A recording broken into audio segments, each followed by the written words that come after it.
Anak yang soleh itu anak yang tahu kalau dia seorang laki-laki nanti, secantik apapun istrinya, selucu apapun anak-anaknya, sebanyak apapun harta yang dia miliki, sehebat apapun dia di mata anak buahnya, demi Allah, orang tua tidak pernah menjadi nomor 2 dalam hidup. Ini banyak orang yang suka salah ini. Cuma gara-gara dunia, orang tua panjang mata menanti kedatangan anak. Jangan ya, jangan. Anak yang soleh tahu sekali, sampai kapanpun ibumu, ayahmu, sampai kapanpun. Dunia nggak membuat dia lupa ada berkah keramat dunia hidup di atas muka bumi ini. Dia nggak repot datang ke makam-makam para wali. Orang tua nomor 1 yang dia temui. Ini orang hebat. Ini banyak di antara kita, makam-makam didatengin, di mana saja didatengin, ngalap berkah. Orang tua panjang mata, berlinang air mata menanti, mana anakku? Mana pohon yang pernah kutanam? Mana pohon yang pernah kurawat? Kudengar dia sudah mulai berbuah, ingin kurasakan buahnya. Berani mengeluarkan dana jutaan untuk hal-hal yang gak disyariatkan. Ini orang tua panjang mata.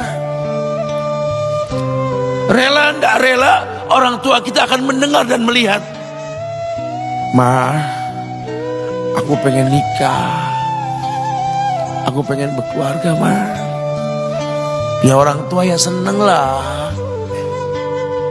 Cuma kalau inget metik buahnya belum terasa, ya ada perasaan kayak gimana gitu loh. Karena dia tahu setelah ini dia akan menikah.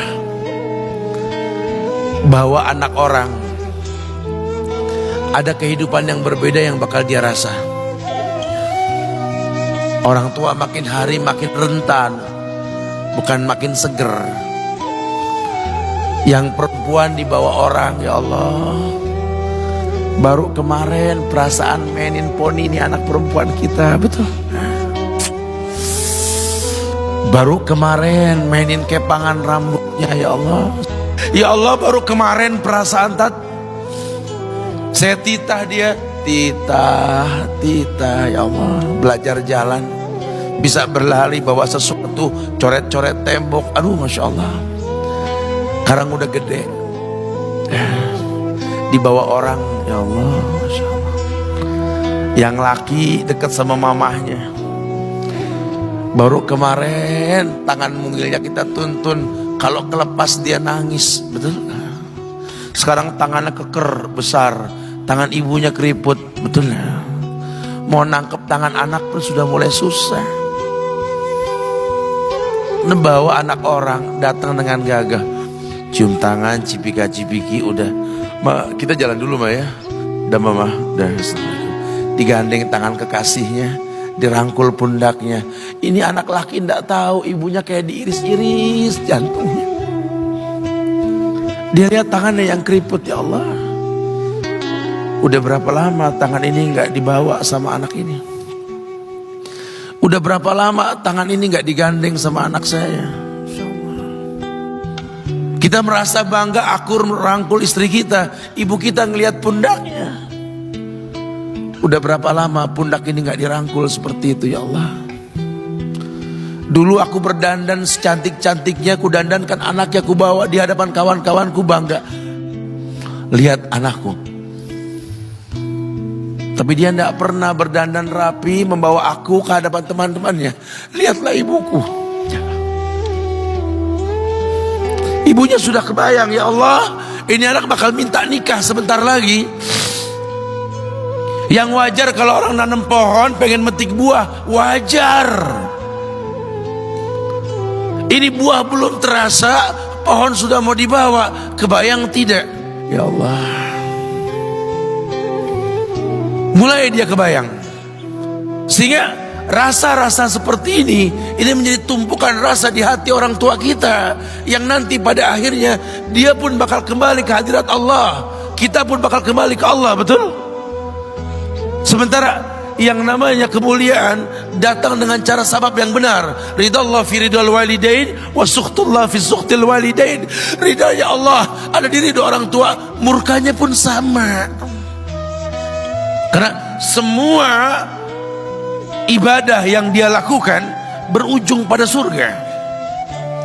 Dan yang paling gampang ketika dia mau menaklukkan dunia, demi Allah, berkah orang tua dulu yang dia ambil. Ini dirasa oleh orang mulia yang Nabi katakan, innahu min ahlis sama, innahu min ahlis sama. Manhu? Siapa dia? Sahabat, manusia yang pernah hidup zaman sahabat tapi nggak ketemu Rasul, yang bernama Uwais Al-Qarni, pemuda miskin pengembala kambing di negeri Yaman. Padang tandus yang dia tinggal di situ, yang dia kesampingkan hidupnya untuk ibunya, untuk ibunya. Tidaklah terucap kalimat satu yang ingin ibunya pengen, kecuali Uwais pasti akan melakukannya apapun, dan ibunya cacat. Apa kata Uwais? Tidak akan pernah terlontar kata dari mulut ibuku kecuali kan kulakukan yang dia inginkan. Masya Allah. Ibunya cacat dan dia menomorduakan diri, yang penting orang tuanya dulu. Hingga satu waktu ibunya berkata, wahai Uwais, ibu sudah tua. Andai kematian mendatangi ibu, ada beberapa keinginan yang ibu pengen merasakan keinginan tersebut. Mungkin enggak ya? Apa Bu? Katakan. Ibu pengen haji. Bengong, Wais, ya Allah Bu, ini Yaman, Hadramaut, yang sekarang saja pesawat itu bisa 3 jam menuju Saudi itu, 2 jam lebih lah menuju Saudi. Ini lebih jauh lagi, kebayang berapa ratus kilo, berapa ribu kilo nggak tahu. Ya baiklah ibu, kata Uwais, aku tidak pernah menolak permintaan ibuku, tapi kali ini aku tidak bisa menjawab karena mikir gimana caranya ini. Apalagi dia seorang pemuda yang punya penyakit sopak, ada tanda-tanda putih di bagian badan itu kayak pano besar gitu tuh. Udahlah, terserah gimana nantilah. Yang penting ini nomor 1 dalam hidup ini. Dia beli seekor anak sapi, digendong tiap hari itu sapi sama si Uwais menuju puncak gunung. Turun lagi, gendong ke atas, turun lagi tiap hari. Sampai orang bilang, Uwais gila no. Orang sapi dipiara, dia digendong tiap hari naik gunung yang tinggi. Sampai nggak berasa, dikatakan 8 bulan dia lakukan itu. Sehingga terbentuklah fisiknya yang bagus karena olahraga tiap hari bawa itu sapi. Dan sapi itu makin berat, dalam hikayat dikatakan sampai di atas 100 kilo itu sapi. Kemudian dia tetap gendong ke atas dan dia yakin, bismillah saya yakin. Sampailah bulan haji, ibu naik ke pundakku, digendong ibunya dari negeri Yaman. Subhanallah, gak ada yang gak mungkin. Lihat, dibawa ibunya ke Mekah, bertawaf di Ka'bah, dunia menyaksikan. Bahkan hikayat mengatakan dia sempat bertanya kepada sahabat Abdullah bin Umar, aku telah menggendong ibuku dari negeri Yaman menuju Mekah, bertawaf di Ka'bah ini, sudahkah aku membayar jasa ibuku? Apa kata sahabat Abdullah bin Umar? Bahkan satu hentakan napas pun ketika melahirkanmu belum terbayar. Bahkan satu hentakan napas pun ketika melahirkanmu belum terbayar. Dia selesaikan tawafnya, dia selesaikan tawafnya. Selesai tawaf, dibawa ibunya ke makom Ibrahim untuk sholat 2 rakaat. Selesai sholat, dia angkat tangan, dia berdoa kepada Allah, ya Allah, ampunkanlah ibuku ya Allah.